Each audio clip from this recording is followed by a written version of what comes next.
Question में मैं क्या बोल रहा है, चलिए देखते हैं। अब क्वेश्चन आपके सामने है, ये कह रहा है कि 2x² plus 6x plus b equal to 0। क्या लिखा है? 2x² plus 6x plus b equal to 0 और ये दिया हुआ है कि b is less than 0। Done. तो हमें इसका पूछ रहा है कि alpha plus beta by alpha is less than किससे होगा, किसके लेस देन होगा। ठीक है, तो इसके लिए ऑप्शन क्या दिया हुआ हमारे पास, दिया है 2 दिया है, -2 दिया है और 18 दिया है और नन ऑफ दीज दिया है। ठीक है, तो चलिए हम देखते हैं कैसा। ये क्या कह रहा है कि हमारा ये इक्वेशन दिया हुआ है, इक्वेशन में b इज़ लेस देन 0 दिया हुआ है। ठीक है, अब दिया है कि अल्फ़ा प्लस बीटा और बीटा बाई अल्फ़ा किससे छोटा होगा। ठीक है, तो चलिए हम देखते हैं। अभी हमको आपको बताए थे कि दो चीज़ हम लोग पढ़े हैं। क्या पढ़े हैं हम लोग? सम ऑफ रूट बराबर क्या पढ़े हैं? -b/a। और प्रोडक्ट ऑफ रूट बराबर क्या पढ़े हैं? b/c/a। यही हमने पढ़ा होगा, याद होगा आपको। ठीक है, कि सम, आप नहीं इसको समझ में आ रहा, आप फिर से एक बार थ्योरी देखिए। सम ऑफ रूट बराबर -b/a पढ़ा है, प्रोडक्ट ऑफ रूट बराबर c/a पढ़ा है। तो प्रोडक्ट ऑफ रूट क्या हो जाएगा? अल्फा प्लस बीटा क्या हो जाएगा हमारा? ये c, ABC क्या है? a2 है, b 6 है और c है हमारा b। तो क्या हो जाएगा प्रोडक्ट ऑफ रूट? b/2। यही होगा। डन। अब ये बोल रहा है कि b 0 से छोटा है, तो b/2 भी 0 से छोटा हो जाएगा पक्का।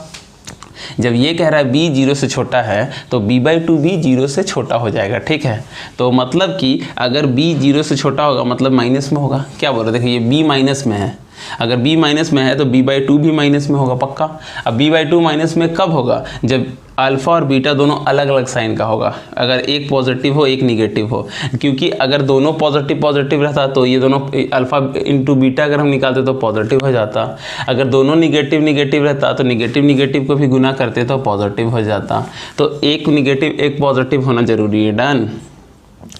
मतलब कि जो इसका रूट है वो एक पॉजिटिव एक निगेटिव रहेगा, क्योंकि अगर दोनों पॉजिटिव रहता तो भी वो पॉजिटिव बन जाता, दोनों निगेटिव रहता तो भी पॉजिटिव बन जाता। ठीक है ना, तो मतलब एक पॉजिटिव एक निगेटिव रहेगा, क्योंकि ये जो alpha into beta equal to है b/2 और b है माइनस में, तो अल्फ़ा इंटू बीटा माइनस में होगा, तो माइनस में होने के लिए एक को प्लस एक को माइनस होना पड़ेगा। ठीक है, तो अगर हम देखें तो alpha plus beta by alpha.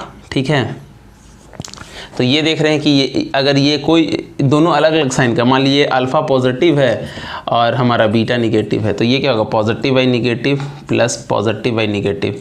ठीक है, तो मतलब होगा ये पॉजिटिव निगेटिव मतलब दोनों निगेटिव होगा। ठीक है, दोनों निगेटिव होगा, तो इसका जो वैल्यू आएगा निगेटिव आएगा। ठीक है, तो इसके लिए एक चीज़ हम लोग पढ़े हैं, आप एक बार अभी के लिए याद रखिए, बाकी हम आपको जब मैक्सिमम मिनिमम पढ़ाएंगे तब समझाएंगे कि x plus 1/x equal to होता है ग्रेटर देन इक्वल टू 2 होता है। क्या होता है? x plus 1/x is greater than equal to 2 होता है। और रही अगर माइनस वाले केस में बात करें तो माइनस वाले केस में होता है x plus 1/x is less than equal to -2 होता है। ये आपको याद रखना। फिलहाल हम बताएंगे कब कैसे होता है कि कोई भी x अगर उसको प्लस 1/x करेंगे तो इसका वैल्यू हमेशा 2 से बड़ा होगा। कैसे? चलिए x का जगह आप अगर हम 2 से ज़्यादा कुछ भी रखते हैं तब तो होगा ही। देखिए 3 प्लस 1/3, ये तो देखिए 2 से बड़ा हो ही जाएगा। 4 रखें x का जगह तो भी 2 से बड़ा हो रहा है। देख रहे हैं, मतलब x की जगह जो भी रखेंगे 2 से बड़ा होगा। चलिए अगर हम 2 से कम भी रखते हैं, अगर 1 भी रखते हैं तो 1 प्लस 1/1 फिर भी 2 से बड़ा होगा। डन है। अब पॉइंट में भी रखिएगा, मान लीजिए अगर 0.5 रखते हैं तो 0.5 प्लस 1/0.5, ये 0.5 का हटाएंगे तो ऊपर चल जाएगा 10 और इसको काटेंगे तो 2, तो देख रहे हैं 2.5 आ रहा है। तो मतलब आप इसको समझना है या फिर अभी के लिए इसको रहने दीजिए। हम लोग क्या समझें कि x प्लस 1/x हमेशा 2 से बड़ा होगा, x प्लस 1/x हमेशा -2 से छोटा होगा अगर x माइनस में है तो, और ये है x प्लस में है तो। ठीक है, ये चीज़ आपको बस याद रखना है कि जब भी x अगर प्लस में होगा तो x प्लस 1/x हमेशा 2 से बड़ा होगा, और x जब माइनस में होगा तो x प्लस 1/x इज हमेशा -2 से छोटा होगा। ठीक है, तो हमें इसका निकालना है। किसका निकालना है? ये जो हमें दिया हुआ है इसका निकालना है। डन। चलिए हम ऊपर थोड़ा सा मिटा रहे हैं। ठीक है, तो हमें जो वैल्यू निकालना है वो निकालना है अल्फ़ा बीटा बाई अल्फ़ा का। ठीक है, ये किससे छोटा होगा? डन है। अगर हम अल्फ़ा बीटा को अगर हम लोग 1 ले लें, x ले लें, तो 1/x क्या होगा, 1/x हो जाएगा 1/α/बीटा, ठीक है, यही होगा। और ये बीटा ऊपर चला जाता है ना, कि जो α/बीटा लिखेंगे ये इसके बटा के नीचे, तो ये ऊपर चला जाएगा, ये हो जाएगा β/α। क्या आ जाएगा, β/α। डन।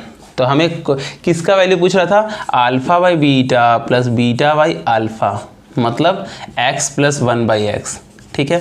अब हमको पता है ये लोग निगेटिव में है, ठीक है, ये इसका वैल्यू निगेटिव आएगा, इसका वैल्यू निगेटिव आएगा, तो x प्लस 1/x का वैल्यू दोनों का अगर निगेटिव हो तो ये हमेशा छोटा होगा -2 से, ठीक है। तो आंसर आएगा हमारा -2। कैसे समझे, हमने आपको क्या बताया। चलिए छोटा सा रिकैप देते हैं और इसको आप सॉल्व कीजिए।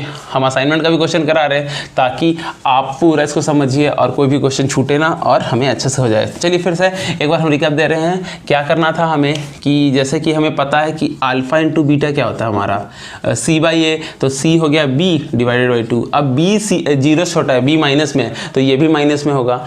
अगर अल्फ़ा और बीटा अगर हमारा माइनस में है तो मतलब कि दोनों अलग अलग साइन का होगा। अगर दोनों पॉजिटिव होता तो गुना करने में पॉजिटिव आता, दोनों अगर निगेटिव भी होता तो गुना करने में पॉजिटिव आता, तो मतलब एक पॉजिटिव एक निगेटिव होगा। तो हमसे पूछ रहा है अल्फ़ा बीटा और बीटा अल्फ़ा किससे छोटा होगा। डन है।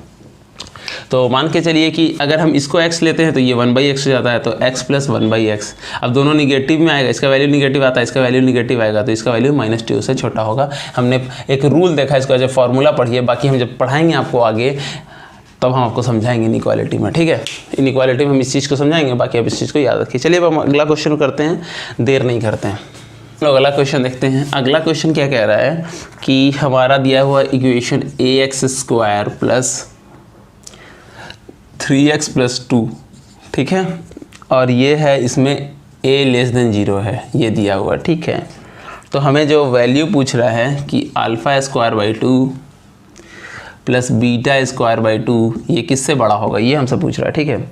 और अल्फ़ा बीटा उसका रूट है, ठीक है। तो हमें ये दिया है, ये इक्वेशन है, ठीक है। इस इक्वेशन में a 0 से छोटा है, a माइनस में है, तो इसका वैल्यू किससे ग्रेटर होगा, ये पूछा किससे बड़ा होगा। डन है। ये अल्फ़ा और बीटा इसका रूट है, आप क्वेश्चन पढ़िए। तो अगर हम फिर वही चलेंगे, सम ऑफ रूट क्या होता है, सम ऑफ रूट बराबर होता है अल्फ़ा बीटा बराबर क्या आएगा -b/a, यही हमने पढ़ा था। और प्रोडक्ट ऑफ रूट c/a, ये फार्मूला हमने पढ़ा था। चलिए ABC निकाल लेते, क्या है, कैपिटल में लिखते हैं हमेशा, क्योंकि स्मॉल लिखेंगे तो कन्फ्यूजन हो जाएगा। a है, b 3 है, c हमारा 2 है। डन है। तो अल्फ़ा प्लस बीटा बराबर क्या आ जाएगा, अल्फ़ा प्लस बीटा बराबर हो जाएगा -3/a और अल्फ़ा बीटा बराबर हो जाएगा 2/a, अगर हम गलत नहीं है तो देखिए, ठीक है। तो हमसे क्वेश्चन कह रहा था α², सॉरी ये बीटा था, ये हमारा बीटा है और ये हमारा अल्फ़ा है, ठीक है। तो हमसे क्वेश्चन पूछा था α² बीटा प्लस β² अल्फ़ा किससे बड़ा होगा, मिनिमम वैल्यू से क्या होगा। तो अगर इसको हम सॉल्व करें तो इसका एलसीएम क्या हो जाएगा, alpha beta into alpha beta. Done. अब यहाँ इस अल्फ़ा इससे गुना होगा, बीटा इससे गुना होगा। डन है। तो क्या हो जाएगा, अल्फ़ा का क्यूब प्लस बीटा का क्यूब, ठीक है, यही होगा।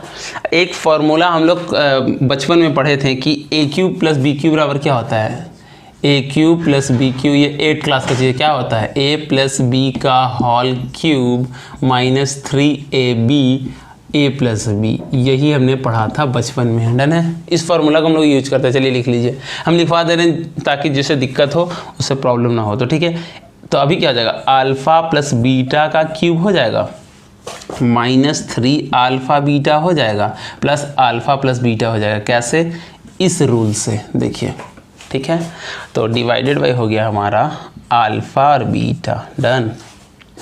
तो अगर हम देखें तो एक बार इसको इससे डिवाइड कर देते हैं, एक बार इसको इससे डिवाइड कर देते हैं, देखिए कैसा होगा, अल्फ़ा प्लस बीटा का cube divided by alpha beta. Done है।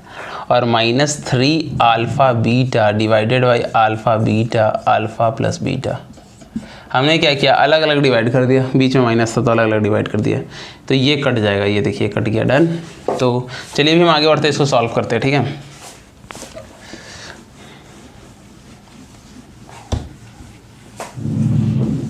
ठीक है, सॉल्व करते हैं। सॉरी, अल्फ़ा प्लस बीटा हमने क्या निकाला था, गलती से मिट गया, -3/a, और अल्फ़ा बीटा निकाला था 2/a, इसको ध्यान रखना, ठीक है। तो अभी हमें ये वैल्यू निकालना है, क्या, अल्फ़ा प्लस बीटा का cube divided by alpha beta -3 into alpha beta, यही निकालना है। तो अल्फ़ा प्लस बीटा बराबर कितना है, ये दिया है -3/a, तो चलिए रख लेते हैं। तो -3/a का होल क्यूब, और अल्फ़ा बीटा कितना दिया है 2/a, तो 2/a -3 इंटू -3/a, यही होगा। हमने रख लिया अल्फ़ा प्लस बीटा बराबर ये रख लिया, अल्फ़ा बीटा बराबर ये रख लिया, अल्फ़ा प्लस बीटा बराबर ये रख लिया, जो जहाँ था वो रख लिया।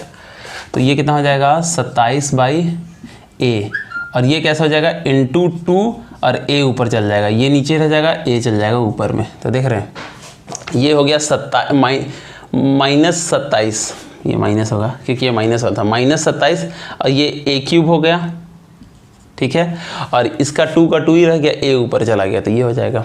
अब ये माइनस माइनस प्लस 9/a, ठीक है। तो इसको सॉल्व करेंगे तो कितना आएगा बताइए, ये आएगा -27 हो गया, और a एक घट जाएगा, तो a क्यूब में से एक घटेगा a, तो कितना बचेगा a², ठीक है, a² बचेगा, और नीचे का 2, और उधर क्या बचेगा +9/a। तो चलिए देखते हैं अब इसका वैल्यू क्या होगा, किससे बड़ा होगा क्या होगा, अब ये देखते हैं। अब देखिए a हमारा निगेटिव में है, दिया हुआ a निगेटिव में है, डन है। अगर a निगेटिव में है तो a² तो पॉजिटिव होगा, तो इसको आप हटाइए, ये पॉजिटिव होगा, ये भी पॉजिटिव है, तो ये वाला एक चीज़ निगेटिव हो गया, डन। अब a निगेटिव है तो इसको भी निगेटिव कर देगा, तो इसका वैल्यू हमेशा निगेटिव में आएगा, मतलब इसका वैल्यू निगेटिव से स्टार्ट होगा, मतलब 0। इसका वैल्यू कहाँ से स्टार्ट होगा, इसका वैल्यू हमेशा निगेटिव होगा, क्यों, क्योंकि a निगेटिव है। क्या था हमारे पास -27/a³ था और +9/a था, अब a² था, सॉरी 2a², तो ये अगर इसमें a निगेटिव है, ठीक। अब इसमें निगेटिव वैल्यू कोई भी डालेंगे तो a² पॉजिटिव हो जाएगा और ये पॉजिटिव, तो इसको चलिए फिलहाल हटाते हैं।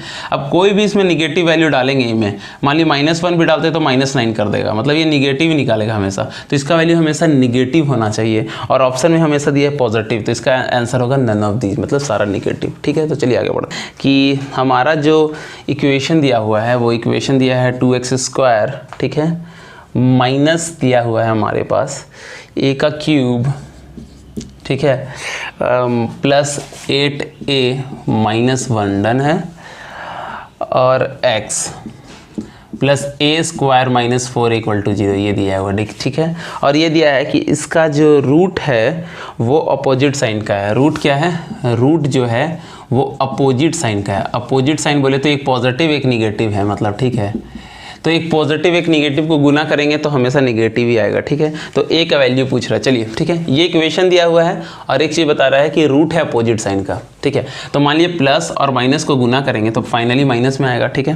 तो अगर रूट हमारा पॉजिटिव साइन में है तो हमारा प्रोडक्ट ऑफ रूट क्या होता है बताइए, प्रोडक्ट ऑफ रूट क्या होता है, c/a, हमने यही पढ़ा था अभी, सब जगह यही यूज होगा, अल्फा प्लस बीटा = -b/a और अल्फा इंटू बीटा = c/a। तो इसको तो याद ही रखना है हमेशा, ठीक है। तो हम इसको चलिए मिटा रहे हैं, डन है। तो अल्फा इंटू बीटा = c/a है, डन है। तो c/a क्या हो जाएगा, a क्या हो गया, a हो गया हमारा 2, b क्या हो गया माइनस का a³ + 8a - 1, यही हो गया, और हमारा c हो गया a² - 4a, डन। तो हमारा c क्या हो गया, अभी अल्फा बीटा = c/a होगा, तो c क्या हो गया a² - 4a, और a क्या हो गया 2, देखिए c हो गया a हो गया। अब ये जैसे कि दोनों अपोजिट रूट के, अल्फा भी अलग साइन का, ये भी अलग है, ये मान ली पॉजिटिव होगा ये निगेटिव होगा, तो दोनों गुना करेंगे तो निगेटिव ही आएगा, तो ये <0 होगा पक्का, क्योंकि मान लीजिए पॉजिटिव ये निगेटिव, तो गुना करेंगे तो <0 होगा। 2 को उस तरफ ले जाएंगे, इसको यहाँ से हटाएंगे, ठीक है। तो a² - 4a = 0, a कॉमन ले लिया तो a - 4 = 0, तो a में एक बार 0 आया और a - 4 = 0 आया, तो a में एक बार 4 आया, तो क्या आया 0 और 4, तो a का वैल्यू किससे कहाँ लाइज करेगा, 0 और 4 के बीच, तो आंसर ये हो गया, डन है। क्वेश्चन देखते हैं, 5 नंबर क्वेश्चन क्या कह रहा है, चलिए देखिए। 5 नंबर क्वेश्चन ये कह रहा है कि ax² + bx + c का कोई रूट है अल्फ़ा बीटा, इसका क्या रूट है, कोई अल्फ़ा बीटा इसका रूट है, ठीक है। तो अल्फ़ा प्लस h और बीटा प्लस h रूट है px² + qx और प्लस r, तो h का वैल्यू बताओ। डिफ़िकल्ट क्वेश्चन है, ट्रिक बताएंगे, मज़ा आएगा। b/a - c/a, यही आंसर दिया हुआ है, क्या है b/a - q/p। अभी हमको लिख लेने दीजिए, हम आपको इसके ट्रिक बताएंगे, अच्छा लगेगा, ठीक है। सेकंड ऑप्शन है 1/2 b/a माइनस हमारा q/p। डन है, अभी हम इतना ही तक लिखते हैं, ठीक है। तो चलिए हमें क्या दिया था, एक ax² plus bx plus c का रूट है alpha beta, alpha plus h और बीटा प्लस h इसका इस इक्वेशन का रूट है, तो h का वैल्यू क्या होगा, ठीक है। जब भी इस तरह क्वेश्चन आए, हमसे ये पूछ तो नहीं रहा है कि क्या a b c है, तो हम हमेशा a ही इक्वेशन रख लेंगे। चलिए इस इक्वेशन को रख लीजिए, x² प्लस 2x प्लस 1 = 0, ठीक है। क्या रख लेंगे हम, x² प्लस 2x प्लस 1 = 0। हमको पता है कि इसका रूट क्या होता है, इसका रूट होता है 1 और 1, ठीक है। कैसे, हमको सब लोग आपको पढ़े होंगे बचपन में, सबको पता होगा इसको। अगर आप मान लीजिए क्वाड्रेटिक इक्वेशन तो हम करा ही रहे हैं, लेकिन फिर भी आप लोग पढ़े होंगे कि ये किसका स्क्वायर है, x - 1 का होल स्क्वायर है। कैसे होता है, x² minus 2ab plus b², ठीक है। तो इसका वैल्यू क्या होगा, 1 1 होगा। डन। तो अगर हम चलिए h को 1 रख लेते हैं, h को 1 रख लेते हैं, तो अल्फ़ा प्लस 1 कितना हो जाएगा, ये अल्फ़ा हो गया, ये बीटा हो गया। तो अल्फ़ा प्लस 1 कितना हो जाएगा, 2, बीटा प्लस 1 कितना हो गया, 2। समझ आ रहे हैं, अल्फ़ा प्लस 1 और ये बीटा प्लस 1, अल्फ़ा भी 1 है, बीटा भी 1 है, तो 2 2 हो जाएगा। अब 2 2 है तो इसका इक्वेशन क्या बनेगा, हमने पढ़ा था कि इक्वेशन कैसे बनाते हैं, x² माइनस का alpha plus beta plus alpha beta = 0। ये हमने आपको एक रूल बताया था कि अगर आपको अल्फ़ा बीटा दिया रहे तो आप इक्वेशन कैसे बनाते हैं, ये वाला फॉर्मूला है। तो कैसे निकाल सकते हैं, x², ये दोनों को जोड़ेंगे तो 4 हो जाएगा, x हो जाएगा, सॉरी यहाँ x भी है, प्लस इन दोनों गुना करेंगे तो 4 हो जाएगा। डन। समझ में आया कैसे करना है। हमें जब भी इस तरह का क्वेश्चन दिया रहे तो कैसे करेंगे हम आपको अभी बताए हैं। चलिए फिर से हम मिटा रहे हैं, फिर से बताते हैं, कोई दिक्कत नहीं है कि कैसे क्या करना है। तो अगर हमारा जब भी इस तरह का इक्वेशन दिया, कुछ पता नहीं कि हमें क्या रखना नहीं रखना, अपने हिसाब से रख लिया, x² माइनस 2x प्लस 1, इसका दोनों रूट होता है 1 और 1। डन, ठीक है। अब हमको बोल रहा है कि सब में alpha plus h plus beta plus h ये इसका रूट है, तो चलिए h का वैल्यू हम 1 रख लेते हैं। तो अल्फ़ा प्लस 1 कितना हो गया, 1 + 1 = 2, बीटा प्लस 1 कितना हो गया, 1 + 1 = 2।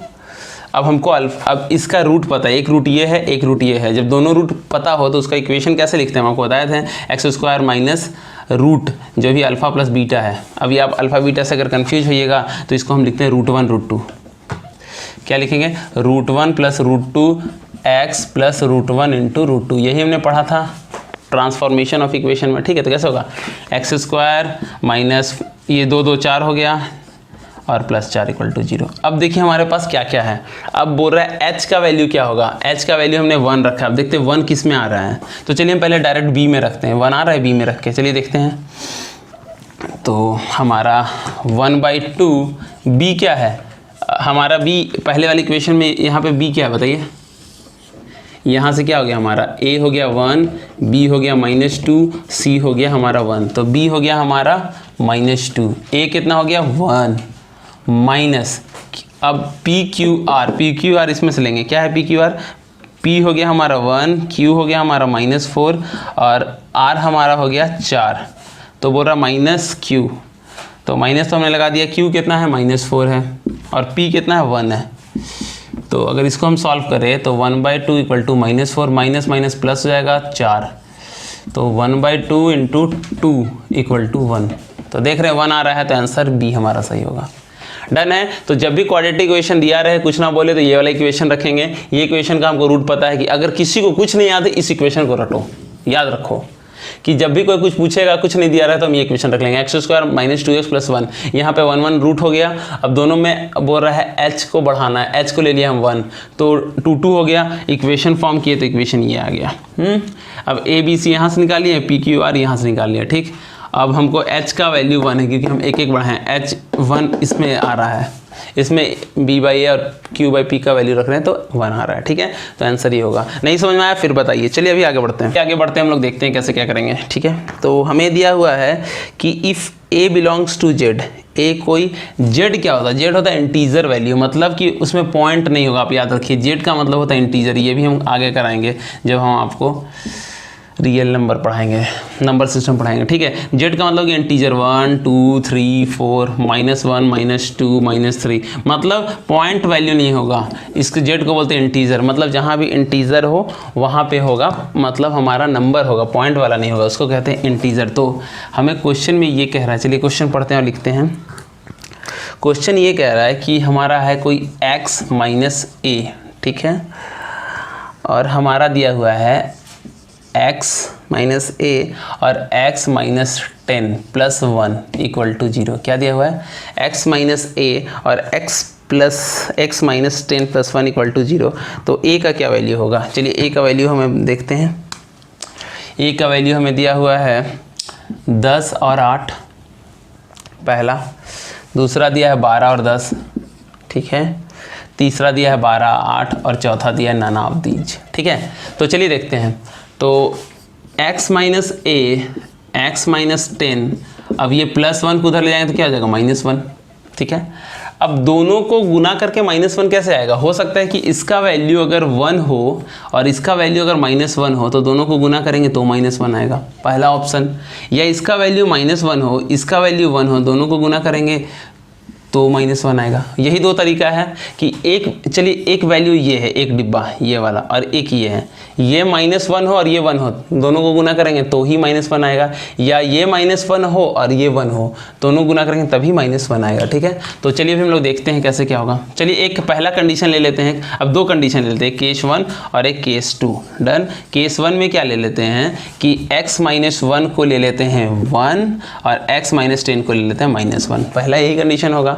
दूसरा कंडीशन क्या होगा? x माइनस ए हो जाएगा और माइनस का 1 और x माइनस 10 इक्वल टू हो जाएगा 1। यही हो सकता है कि अगर इसको दोनों को गुना करके -1 आ रहा है तो ये एक बार 1 होगा, ये -1 हो सकता है, या फिर ये -1 हो और ये 1 हो। तो ये कंडीशन में जब ये 1 हो और ये -1 हो तो क्या होगा? x का वैल्यू कितना हो जाएगा? 9। देख रहे हैं, ये 10 उधर चल जाएगा तो 9 हो जाएगा। अब इस 9 को यहाँ रख दीजिए तो क्या हो जाएगा? 9 माइनस ए इक्वल टू 1, तो a इक्वल टू हो गया 8, ठीक है। अभी इसमें रखते हैं, चलिए। तो x माइनस 10 इक्वल टू 1, तो x अगर हम रखेंगे यहाँ से तो x निकल जाएगा 9, ठीक है, x निकल जाएगा 11, सॉरी, क्योंकि ये 1 है, ये उधर चल जाएगा तो प्लस हो जाएगा, तो 1 प्लस 10 11। अब यहाँ रख लेते हैं, तो 11 माइनस, अब x का वैल्यू यहाँ रख लिया, 11 यहाँ रख लिया, तो 11 माइनस a इक्वल टू -1, तो a इक्वल टू कितना हो जाएगा? 12, क्योंकि अगर a को इस तरफ ले जाएंगे तो a पॉजिटिव हो जाएगा और -1 को इस तरफ ले जाएंगे तो 1 पॉजिटिव हो जाएगा, तो a का वैल्यू हो गया 12। तो आंसर देख रहे हैं हमारे पास आ रहा है C। समझ में आया? नहीं समझ में आया रिवाइंड करके देखिए, फिर भी नहीं समझ में आया तो बताइए। x माइनस a1 का whole square plus x minus a2 का होल स्क्वायर, और ऐसे ऐसे करके दिया है x माइनस an का होल स्क्वायर का जो लीस्ट वैल्यू होगा वो x के किस वैल्यू के लिए होगा? बोल रहा है x के किस वैल्यू के लिए इसका वैल्यू लीस्ट होगा इस एक्सप्रेशन का। चलिए इसको हम ट्रिक से बताएंगे। तो पहला दिया है a1 a2 dot dot dot an, दूसरा दिया है हमारा 2a1 a2 ऐसे करके an, ठीक है, तीसरा दिया है n a1 a2 ऐसे करके an, और चौथा दिया है नन ऑफ दीज, ठीक है, चौथा दिया है नन ऑफ दीज, ठीक है। हमें ये बोला है ये एक एक्सप्रेशन है, x के किस वैल्यू के लिए इसका वैल्यू सबसे छोटा होगा, ठीक है। तो ये दिया हुआ है हमारे पास ऑप्शन। चलिए अभी हम ना आपको सबसे पहले हम बताते हैं कि हम सारा को नहीं लेते, हम सिर्फ यहीं तक का लेते हैं। n का वैल्यू हमने ले लिया 1, क्या ले लिया हमने? n का वैल्यू 1, तो हमारे लिए क्या एक्सप्रेशन आ गया? बस a1 तक चलेंगे। n का वैल्यू 2 लेते हैं तो a2 तक चलते हैं, n का वैल्यू 3 लेते हैं तो a3 तक चलते हैं, n का वैल्यू n लेते तो an तक चलते हैं। छोटा बनाने के लिए हमने ले लिया n, ये सारा कट गया, हटाओ। इसको सॉल्व करेंगे तो क्या आएगा बताइए?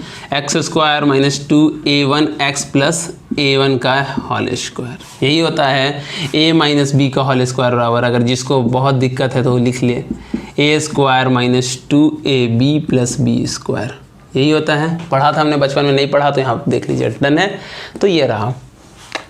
अब ये वैल्यू कब मिनिमम होगा? हम आपको बताए थे पाराबोला में कि कोई भी पाराबोला सबसे मिनिमम कहाँ पे होता है? यहाँ पे होता है, वर्टेक्स पे। वर्टेक्स पे क्या पॉइंट होता है? -b/2a minus d/4a। यही हमसे पूछा था कि सबसे मिनिमम कहाँ होता है। तो x के इस वैल्यू के लिए ये सबसे ज़्यादा मिनिमम होता है ये वाला। अगर इसका मिनिमम वैल्यू पूछेंगे क्या होगा तो -d/4a हो जाएगा। x के किस पोजीशन पे ये आता है -b/4a? तो x के इस पोजीशन पे आता है -b/4a। अगर आपसे ये पूछे कि क्या वैल्यू होगा इसका, मतलब कि अगर ये है कि अगर हमारा कोई भी क्वाड्रेटिक इक्वेशन है उससे ये पूछे इसका मिनिमम वैल्यू क्या होगा, तो मिनिमम वैल्यू होगा -d/4 है। और ये पूछेगा x के किस वैल्यू के लिए -d/4 होगा, तो उसका आंसर आएगा -b/2 है। ठीक है, तो हमको पता है कि इस पोजीशन पे सबसे छोटा होता है, तो चलिए निकालते हैं। तो सबसे छोटा x के इसी पोजीशन के लिए होगा -b/2 है। तो माइनस इसमें a b c बताइए क्या है, a है 1, b है -2a और c है हमारा a1 का होल स्क्वायर। ठीक है, तो ये क्या हो जाएगा -2a1 डिवाइडेड बाई 2, a तो 1 ही है, तो इसको अगर हम सॉल्व करें तो a1 आ रहा है। अगर इसको हम सॉल्व करेंगे तो क्या आ रहा है, a1 आ रहा है। ठीक है, तो इस हिसाब से आंसर होगा हमारा नन ऑफ दीज। ठीक है, इस हिसाब से हमारा क्या आंसर आ जाएगा, आंसर आ जाएगा ना हमारा नन ऑफ दीज। ठीक है, चलिए आगे बढ़ते, चलिए ठीक है, फिर आगे बढ़ते हैं। आगे हमसे एक क्वेश्चन दिया हुआ है, ये क्वेश्चन आया है इस बार 2019 में नीमसेट में कि 5 का पावर x है, 5 का पावर 1/-x है, और इधर दिया है log ऑफ 10 पे 25। ठीक है, तो बोल रहा है x का वैल्यू क्या होगा, x का वैल्यू क्या होगा, हमसे ये पूछ रहा है। x का वैल्यू 0 होगा, 1 होगा, 2 होगा, इनफाइनाइट होगा, इनफाइनाइट में नहीं होगा। ठीक है, चलिए अब समझते हैं कैसा है। तो हमारा ये क्या है 5/x, इसको क्या लिख सकते हैं, जो ऊपर में माइनस दिया पावर, इसको ऐसे लिख सकते हैं 1/5/x। ठीक है, और इधर दिया है log ऑफ 10 पे 25। डन। एक चीज़ हम आपको बताए थे कि लॉग में जो नहीं पढ़ा है वो अभी हम लोग लॉग पढ़ेंगे एक चैप्टर के बाद, 1-2 चैप्टर के बाद। तो लॉग का एक प्रॉपर्टी ये लिख लीजिए कि अगर हम ऐसा रहे log ऑफ 10 पे अगर 10,000 रहे तो हम कैसे पढ़ते थे, बताए थे ना आपको कि log ऑफ 10 इसको लिखेंगे 10 का क्यूब। ठीक है, जो पावर रहता है वो चला जाता है आगे, तो ये क्या हो जाएगा 3 log 10 पे 10, और ये वाला अगर बराबर हो तो इसका वैल्यू होता है 1, तो हो जाएगा 3 × 1 = 3। मतलब कि अगर हमारा log 10 पे 100 पूछे तो कितना होगा, 100 को हम लोग क्या लिखेंगे, log 10 को 100 का स्क्वायर चला जाएगा आगे, तो 2 × log 10 पे 10, तो ये हो जाएगा हमारा 2, क्योंकि इसका वैल्यू होता है 1। ठीक है, तो हमने 2 फार्मूला पढ़ा, इस फार्मूले को आप याद रखिएगा लॉग के लिए। लॉग के लिए अब चलिए एक नोट्स लिख लीजिए, हम बताएं क्या कि log ऑफ a पे a अगर दोनों बराबर हो तो 1 होगा, और log ऑफ a पे b स्क्वायर रहे तो क्या हो जाएगा, पावर आगे चल जाता है 2 log a पे b। डन, यही हमने पढ़ा था। ठीक है, चलिए तो अगर हम ये देख रहे हैं कि ये 2 कब देता, 2 तब देता जब इसका वैल्यू 100 होता। देखिए कैसे, log 2 पे अगर हम 100 रखें तो हम इसको लिख सकते हैं log 10 पे 2 का 10 का स्क्वायर, ये स्क्वायर आगे चला जाएगा, log 10 पे 10 हो जाएगा, ये होता है 1, तो 2 होता। तो ये 100 पे 2 देगा। अब ये 25 है तो 2 से तो कम देगा, ये वाला चीज़ 2 से कम देगा। डन, ये वाला चीज़ 2 से कम देगा। क्यों, क्योंकि ये 100 पे 2 देता तो 25 पे तो 2 से कम देगा। ठीक है, ठीक है, ये यहाँ तक समझ में आया। अब इस पे समझते हैं। इस पे हमने आपको बताया था कि अगर हम इस चीज़ को x रख लें, अगर ये इस चीज़ को y रख लें, सपोज y = हम ये रख लें तो क्या हो जाएगा y + y 1/y। ठीक है, अभी हम एक आपको रूल बताएं कि x + 1/x हमेशा ग्रेटर देन होता है 2। अभी हम एक आपको फार्मूला बताया था कुछ क्वेश्चन में कि x + 1/x > 2 होता है, तो ये वैल्यू हमेशा 2 से बड़ा होगा और ये हमेशा 2 से छोटा होगा, तो कभी भी कोई भी वैल्यू मैच नहीं करेगा, तो इसका आंसर होगा 0। मतलब कोई भी सॉल्यूशन नहीं है। क्यों, क्योंकि ये 100 होता तो 2 निकालता, और ये मिनिमम 2 से ज़्यादा ही निकालेगा, तो ये 2 से ज़्यादा निकाल रहा है, 2 से कम निकाल रहा है, कोई मैच नहीं कर रहा है। ठीक है, चलिए आगे बढ़ते हैं। चाहते हैं क्वेश्चन ये दिया है ax² + bx और +c = 0 है। ठीक है, ये कह रहा है a इसमें ग्रेटर देन 0 है, पहला कंडीशन, और बोल रहा है कि इसका दोनों जो रूट है वो 1 से बड़ा है। क्या बोल रहा है क्वेश्चन में हमारा दिया है कि जो हमारा ax² + c कोई इक्वेशन है जिसमें a ग्रेटर देन 0 है और दोनों जो रूट्स है वो 1 से बड़ा है, तो इसका क्या आंसर होगा। देखिए a + b + c हमारा 0 आएगा, a + b + c > 0 आएगा। ठीक है, तीसरा हमारा दिया है कि a + b + c < 0 आएगा, चौथा आएगा नन ऑफ दिस। डन। हमसे बोल रहे हैं ये कोई इक्वेशन है जहाँ पे a का वैल्यू ग्रेटर देन 0 है और दोनों रूट इसका 1 से ज़्यादा है, तो इसमें से क्या आंसर आएगा। चलिए अब इसको ट्रिक से बनाते हैं। चलिए हम आपको शुरुआत से क्या पढ़ा रहे हैं, ये वाला इक्वेशन लिखवा रहे हैं। डन।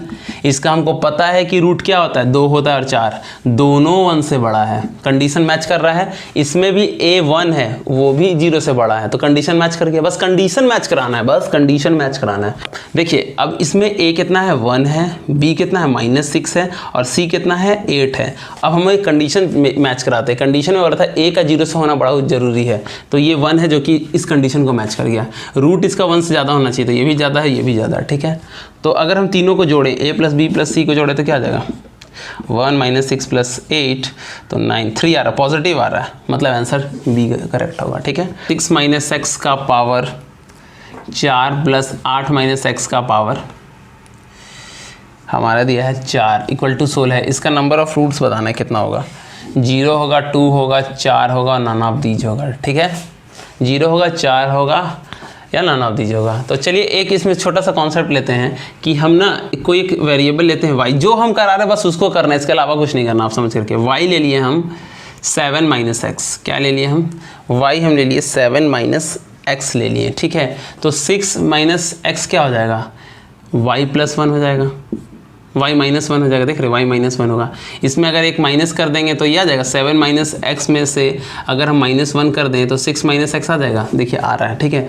तो ये क्या हो जाएगा हमारा ये वाला चीज़ y - 1 हो जाएगा का पावर 4, और इसमें अगर हम +1 कर दें तो 7 और 1 8 बन जाएगा, तो ये वाला आ जाएगा y + 1 = 4 हो जाएगा, = 16। बस आप इसको समझिए। पहले हमने क्या लिया है, y का जगह हमने 7 - x ले लिया है। क्या ले लिया है, y का जगह हमने 7 - x ले लिया है। अगर साथ में 1 घटा देंगे तो 6 आ जाएगा और साथ में 1 जोड़ देंगे तो 8 आ जाएगा, तो इसको ऐसा लिख दिया, ठीक है। इसको हम लोग जब सॉल्व करेंगे तो कितना आएगा हम लिखते हैं, ठीक है।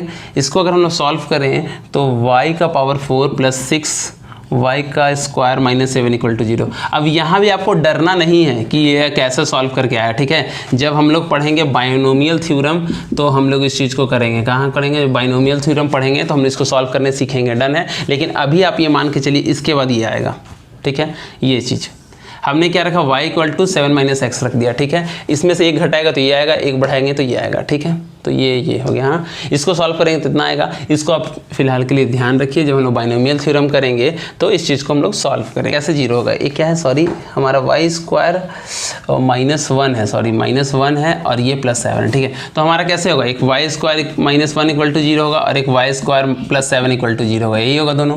तो एक हो जाएगा y² = -7, ठीक। अब y² का वैल्यू कभी माइनस में नहीं हो सकता है क्योंकि स्क्वायर हमेशा पॉजिटिव होता है। तो y² = हो जाएगा 1, तो y का वैल्यू हो गया +-1, ठीक। अभी हमने क्या रखा था, y का वैल्यू रखा था 7 - x, ये ध्यान होगा। तो चलिए एक बार हम 1 रखते हैं, एक बार -1 रखते हैं। तो 7 - x = 1 एक बार रखा, एक बार 7 - x = -1 रखा। तो यहाँ से x का वैल्यू कितना आ जाएगा 6, इसको इधर ले गए, इसको इधर ले आए तो 6, यहाँ कितना आ जाएगा x का वैल्यू हो जाएगा 8। तो ये 2 वैल्यू आ रहे हैं, तो आंसर होगा 2। समझ में आया, नहीं समझ आया रिवाइंड कीजिए और देखिए। अगला क्वेश्चन हमें ये कह रहा है कि 9/10 का पावर x = होता है -x + x -x²। इन दोनों को सॉल्व करें तो x का कितना वैल्यू हो सकता है, कितना सॉल्यूशन हो सकता है जहाँ पे दोनों बराबर हो। तो उसका दिया है 0, 1, 2 एंड नन ऑफ दीज, मतलब x के कितने वैल्यू के लिए दोनों चीज़ बराबर हो, ठीक है। तो ये हमेशा पॉजिटिव होगा क्योंकि हम पढ़े थे कि किसी का पावर अगर जैसे 2 का ही पावर अगर 2 रखे तो 4 होगा, 2 का पावर 10 रखे तो भी पॉजिटिव होगा। अगर 2 का पावर माइनस में भी रखते हैं, चलिए -1 रख लें तो 1/2 हो जाएगा 0.5। 2 का पावर -2 भी रख लीजिएगा तो क्या होगा 1/2 का स्क्वायर = 1/4 मतलब 0.25। मतलब कि अगर कोई नंबर उसके ऊपर पावर दिया है तो ये हमेशा पॉजिटिव होगा, तो ये हमेशा पॉजिटिव होगा, ठीक है। अब वो देखिए कैसे निकलेगा, वो है क्वाड्रेटिक इक्वेशन, ठीक है। क्वाड्रेटिक इक्वेशन कैसे है, -x² + x और -3। तो इसमें a माइनस में है, देख रहे हैं, ठीक है। और अगर इसका d निकालते हैं, d का फॉर्मूला क्या होता है b² - 4ac। पहले d निकाले फिर हम बताते हैं क्यों निकाले। तो क्या हो जाएगा, b कितना आएगा इसका, a है -1, b है 1, c है -3। तो क्या होगा 1 का स्क्वायर -4 -1 × -3, तो कितना आया, अगर हम देख रहे हैं तो इसका आ जाएगा, तीनों में माइनस है तो -11 आया। अब d भी माइनस में है और a भी माइनस में है, तो हम आपको बताए थे कि इसके लिए जब d भी माइनस में हो और c भी माइनस में हो, जब a पॉजिटिव होता है तो ऊपर वाला बनता है ग्राफ और a निगेटिव होता है तो नीचे वाला बनता है ग्राफ। हमने यही बताया था आपको, पहले ग्राफ समझिए। इस चीज़ को हम मिटा रहे हैं और हम आपको बता रहे हैं कैसे। अब हमारा a भी निगेटिव आया है और d भी निगेटिव आया है, इसके लिए रूल आप समझिए क्या होगा। हमने पहले आपको एक रूल ये बताया था कि ए जब ग्रेटर देन 0 हो तो ग्राफ ऊपर जाएगा इस तरह से, लेकिन इसका कोई रूट नहीं निकले, कोई रियल रूट नहीं हो, डी इज लेस देन 0 हो तो क्या होगा, ये ग्राफ का कोई रियल रूट नहीं हो तो ऊपर से ऊपर ही चल जाएगा, मतलब कोई रियल रूट नहीं होगा, ऊपर से ऊपर ही चल जाएगा। उसी तरह जब हमारा a लेस देन 0 हो और हमारा d लेस देन 0 हो तो ग्राफ, जब a लेस देन 0 हो तो नीचे की तरफ ग्राफ बनेगा इस तरफ से, और जब d लेस देन 0 हो तो नीचे के नीचे ग्राफ बन जाएगा, मतलब x को नहीं कट करेगा। क्यों? अगर कट करता तो रियल रूट होता। अगर ये चीज़ ऐसे हो जाता, ऐसे होता तो यहाँ पे और यहाँ पे ये तो रूट बन जाता। तो अगर a लेस देन 0 है और d लेस देन 0 है तो इसका वैल्यू हमेशा निगेटिव होगा। ठीक है, हमने ये पढ़ा था, नहीं पढ़ा था। अगर ये भी चीज़ समझ में नहीं आ रहा आपको कुछ बच्चों को, तो आप एक चीज़ ये लिखिए कि जो क्वाड्रेटिक इक्वेशन ये है, ठीक है, ये हमेशा ग्रेटर देन कब होगा, जब a का वैल्यू 0 से बड़ा हो और d का वैल्यू लेस देन 0। पहला कंडीशन ये फार्मूला ये रखिए याद। और ax² प्लस bx और प्लस c ये लेस देन 0 कब होगा, जब a का वैल्यू छोटा हो 0 से और d का वैल्यू छोटा हो 0 से। मतलब आप ये देखिए ना, जब d का वैल्यू छोटा होगा तो इसका वैल्यू बड़ा हो, हमेशा बड़ा होगा या हमेशा छोटा होगा, डिपेंड क्या करता है। जब d का वैल्यू हमेशा छोटा हो 0 से और a का वैल्यू अगर 0 से बड़ा हो तो हमेशा ही पॉजिटिव में देगा, a का वैल्यू हमेशा अगर 0 से छोटा हो तो हमेशा निगेटिव देगा। इस चीज़ को याद रखिए। तो चलिए फिलहाल अभी हम लोग आगे बढ़ते हैं और देखते हैं। ठीक है।